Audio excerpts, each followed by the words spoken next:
Shalom saudara, selamat pagi. Mari datang pada Tuhan, membawa pujian.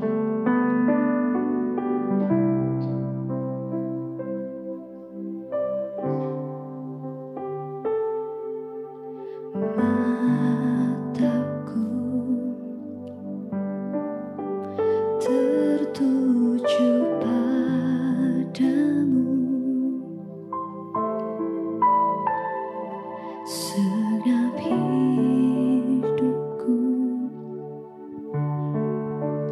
ku serahkan padamu. Bimbing aku masuk rencana-Mu untuk membesarkan kerajaan-Mu.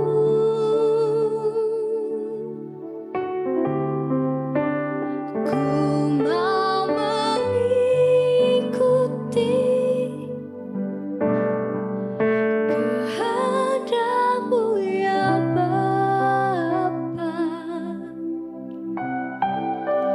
Ku mau selalu menyenangkan hati-Mu.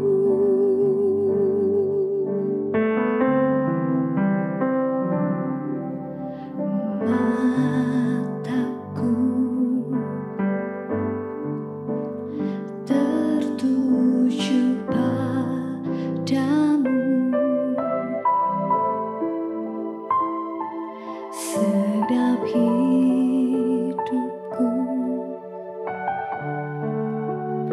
ku serahkan padamu. Bimbing aku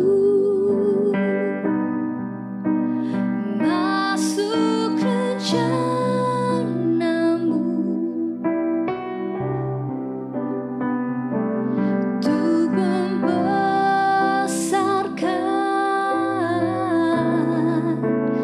kerajaan-Mu.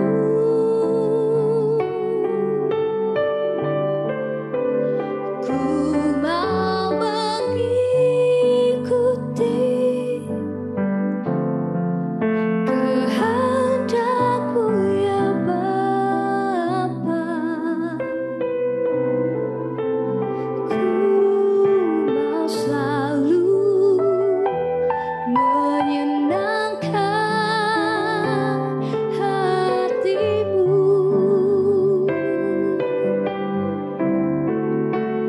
Ku mau mengikuti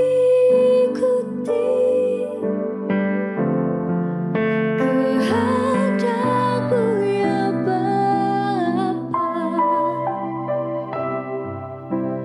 Ku mau selalu menyenangkan hati-Mu.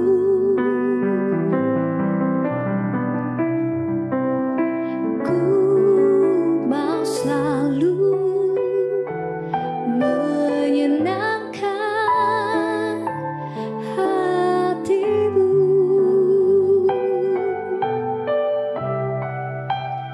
Ku mau selalu menyenangkan hati-Mu. Kami bersyukur Tuhan untuk pagi hari ini, untuk hari yang baru Tuhan telah beri buat setiap kami. Sebentar Tuhan, kami mau menyenangkan hati Tuhan melalui setiap kami, untuk kami dulu diam mendengar firman Tuhan. Berkati setiap kami, jadi setiap kami menjadi pelaku firman-Mu. Di dalam satu nama Tuhan Yesus, haleluya. Amin. Puji nama Tuhan, Bapak Ibu Saudara sekalian. Kita mengucap syukur kepada Tuhan pada pagi hari ini.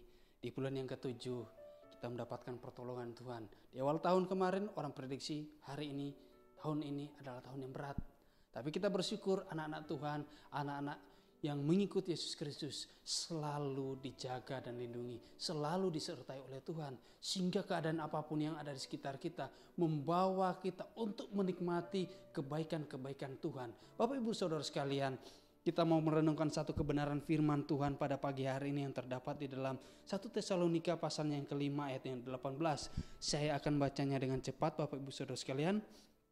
1 Tesalonika 5 ayat 18. Mengucap syukurlah dalam segala hal, sebab itulah yang dikehendaki Allah di dalam Kristus Yesus bagi kamu, bagi saya dan bagi Bapak Ibu Saudara sekalian. Dalam terjemahan lain saya akan membaca Bapak Ibu Saudara sekalian, bersyukurlah kepada Allah dalam segala keadaan, karena itulah yang dikehendaki Allah bagi kita sebagai orang yang sudah bersatu dengan Kristus Yesus.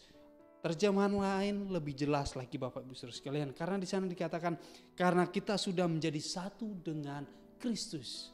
Bapak Ibu Saudara sekalian, tema firman Tuhan pada pagi hari ini saya berikan tema gampang-gampang susah, tapi harus dilakukan.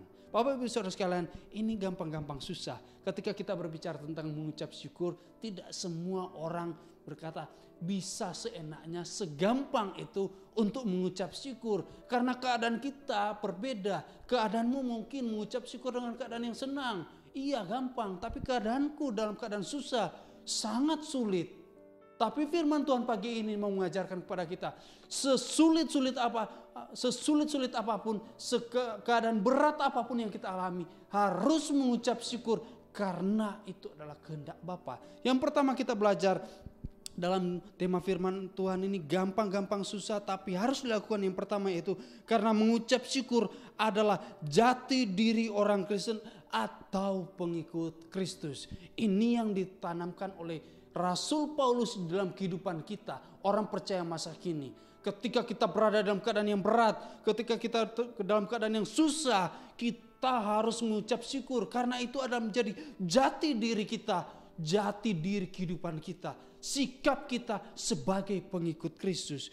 Orang yang dapat mengucap syukur adalah orang yang paling merasa menikmati hidupnya dengan Tuhan, apalagi ketika dia mengucap syukur di dalam kesusahannya, apalagi dia mengucap syukur di dalam keberatannya yang sangat-sangat luar biasa.